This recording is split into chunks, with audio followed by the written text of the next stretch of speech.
Hola a todos, soy el licenciado Vladimir Ramírez. Antes de comenzar con la lección, vamos a orar. Gracias, Señor, te doy por cada bendición que nos das día tras día. Te ruego que bendigas la vida de cada pastor, cada líder, Señor, que ha dispuesto su tiempo para aprender más de tu palabra. Permítenos aprender un poco más sobre el ministerio pastoral. Gracias, Señor, te doy por todo. Amén. Bienvenidos al módulo Los 4 Evangelios, lección 6. Jesús sana a un paralítico. Muy bien, vamos a comenzar. En un inicio, las personas estaban maravilladas por los milagros y la enseñanza de Jesús. Mientras recorría las poblaciones de Galilea predicando, multitudes le buscaban y seguían. Capernaum era un lugar donde había establecido su residencia, para desde ella extenderse en las actividades del ministerio. La noticia de que estaba en casa se propagó rápidamente. Con toda probabilidad estaba en la casa de Pedro. Las personas se aglomeraron en la casa. Era una multitud compuesta por los discípulos religiosos, escribas como fariseos, acudieron para encontrarse con él. Encontramos al menos 4 personajes distintos: los espectadores curiosos, el pecador lisiado, el Salvador misericordioso y los escribas endurecidos. La mayoría estaban más interesados en ir tras sus propios deseos que en levantarse y arrepentirse del pecado y buscar salvación en Cristo. En especial, los líderes religiosos lo oían con el fin de encontrarle alguna falta para desacreditarlo y finalmente eliminarlo. Solo una minoría conformaba a sus seguidores, genuinos y verdaderos creyentes. Espiritualmente, la multitud eran indiferentes a Jesús. Solo los movía la curiosidad hacia las obras sobrenaturales de Jesús. No deseaban aceptar las palabras salvadoras de Jesús. Los fariseos se consideraban a sí mismos como los principales guardianes y defensores de la tradición y rituales legalistas judías. El nombre fariseo significa separado, y durante este periodo eran alrededor de 6,000. Creían ser los más santos de entre todos los israelitas, pero su santidad era sobre todo externo y superficial. Los fariseos eran muy apreciados por su aparente espiritualidad y fidelidad a las Escrituras, pero veían a Jesús como una amenaza creciente. Los escribas o intérpretes de la ley eran teólogos y eruditos profesionales del Antiguo Testamento.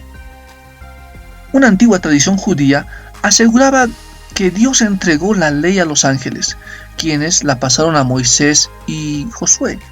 Estos a su vez la entregaron a los ancianos, y estos la dieron a los profetas, los cuales a su vez la pusieron en manos de los escribas, con el fin de dirigir y enseñar en las sinagogas.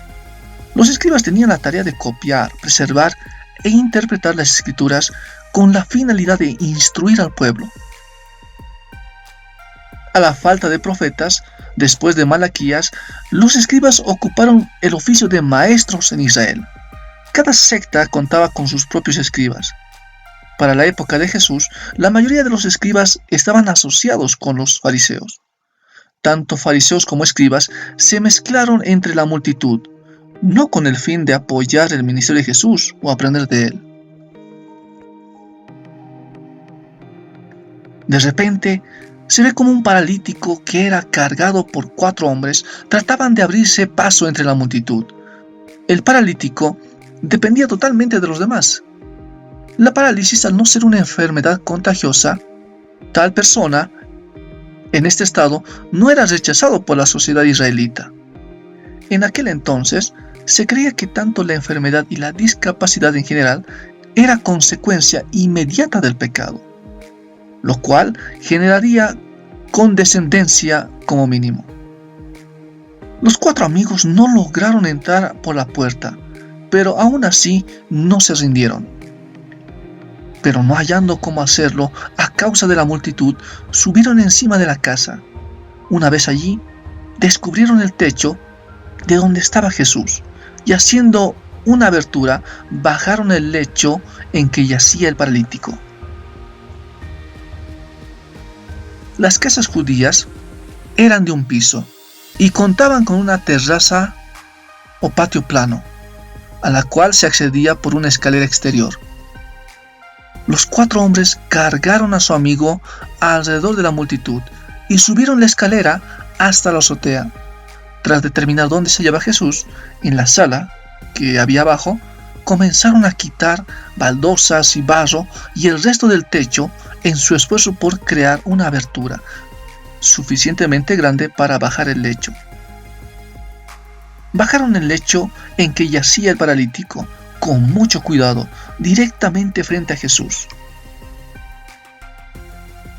Al ver Jesús la fe de ellos, dijo al paralítico: «Hijo, tus pecados te son perdonados».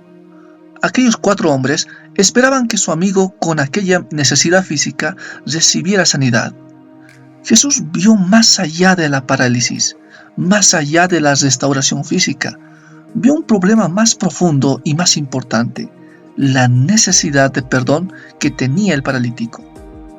Jesús vino a salvar a su pueblo de sus pecados. Y es por medio de él que los pecadores pueden reconciliarse con Dios.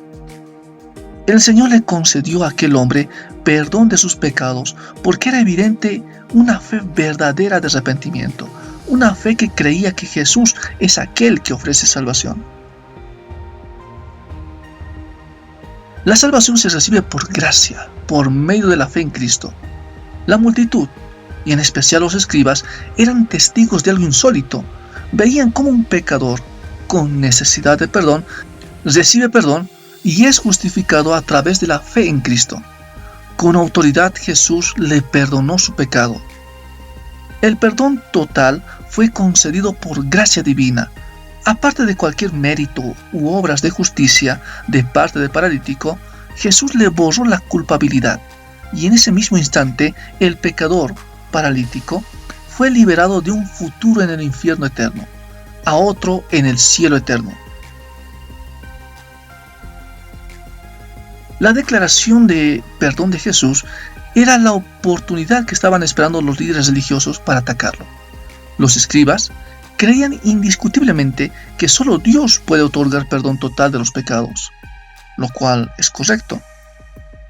Solo Dios puede justificar, declarar inocente a un pecador. Solo Él puede conceder perdón eterno a individuos perversos, puesto que el pecado es un acto de rebelión contra Dios y su ley. El derecho de perdonar, así como el derecho de condenar, le pertenece solo a Él. Los escribas vieron a Jesús como un blasfemo. Para los judíos, la blasfemia era el delito más horrible que alguien podía cometer.